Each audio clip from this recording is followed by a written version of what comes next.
So I'm down here just checking up on everything, seeing how the uh, the pier project turned out yesterday. Just seeing how everything dried. Um,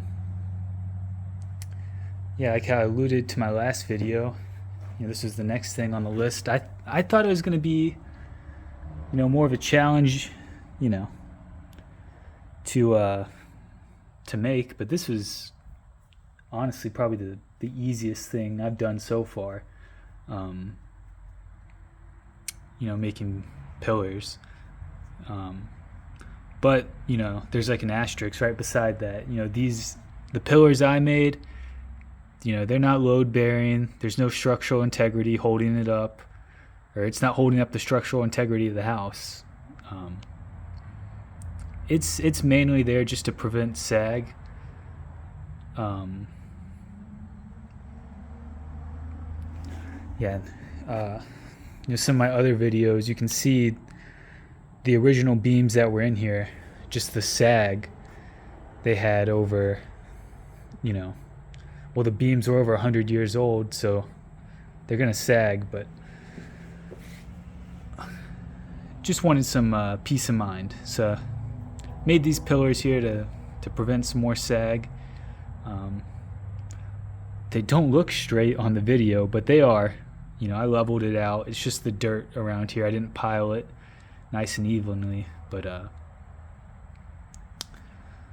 it's level. It's, I guess, not super good right there. I can see there's kind of a crease right there. I caked a fuck ton of mortar right here between these two blocks, so I think I put way too much on this side, not enough right here. So you see that angle, but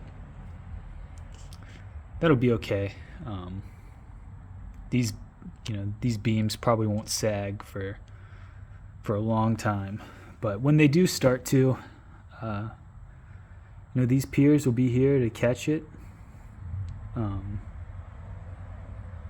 Yeah, well, actually, I'm gonna take some shims and try to break them off into there, so at least the beam isn't just technically free floating. There's some contact, so I'm gonna get some shims to break off in there, and I think it'll be good. Yeah, like I said, they were super easy to make. Just made all of these with stuff around the property, old bricks and pavers. I know pavers aren't as strong as concrete blocks, but I couldn't fit multiple blocks under there, so I had to switch to the pavers. But yeah, super easy. It only took about 3-4 days of work, and a lot of that was just letting stuff dry. The first day was digging out kind of in the middle between each of the pillars. So I kind of picked the middle. I used a square shovel, dug down till I had a nice flat surface.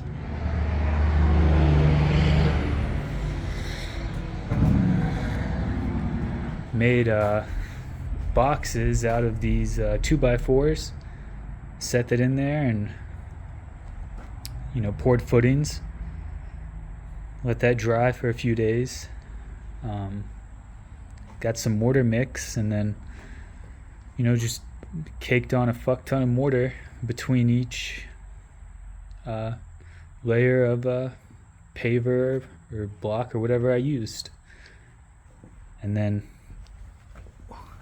as you can see, I just basically covered it all with mortar just to kind of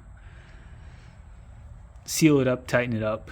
It does not look good at all, but I think it'll get the job done. I had a ton of leftover mortar and concrete too, and I was using that inside here. This used to be a gas line, and I'm not going to have gas in this house, so there was a big hole here to the outside, and I filled it in pretty nice.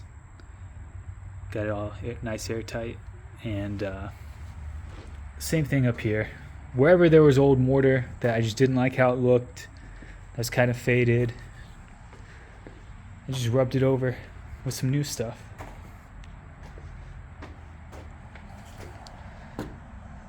Yeah, and if you're making, mortar concrete from home by shovel, it's probably going to be a lot harder. Thankfully, I had this and mixed that shit right up. It was pretty easy. I don't know how hard it'd be mixing by hand, so I use that. Really easy. And yeah, just covered everything up. I didn't like how it looked, and you can see that was almost everywhere over here.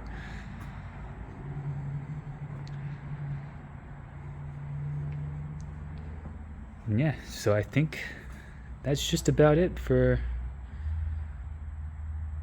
concrete work.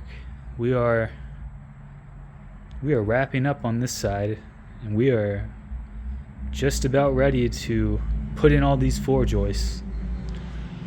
Now my next video, these will definitely be put in.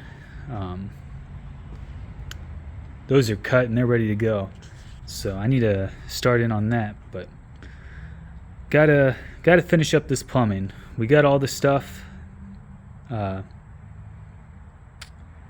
picked out that we want. We just need to go get it and install it, and we'll be ready to go. And then after that, we got a vapor barrier, and we'll lay that down, throw in all these floor joists, and this side will be completely done, and I will be gutting that entire side of the house, which, like I said in my last video, this side is going to be way easier. I think the space from this wall to the middle right there is 14 or 15 feet, and then from the middle to that wall is just about 12. So it's smaller, and just by knowing that there wasn't many issues over there to begin with. Like over here, this was all the issue. This side had all the issues. So over there is going to be fairly simple. I'm just replacing it because I want to. Most of that wood over there is fine, but I just want to put some new stuff in, so I'm going to go ahead and replace all of that. But yeah, that is it for now.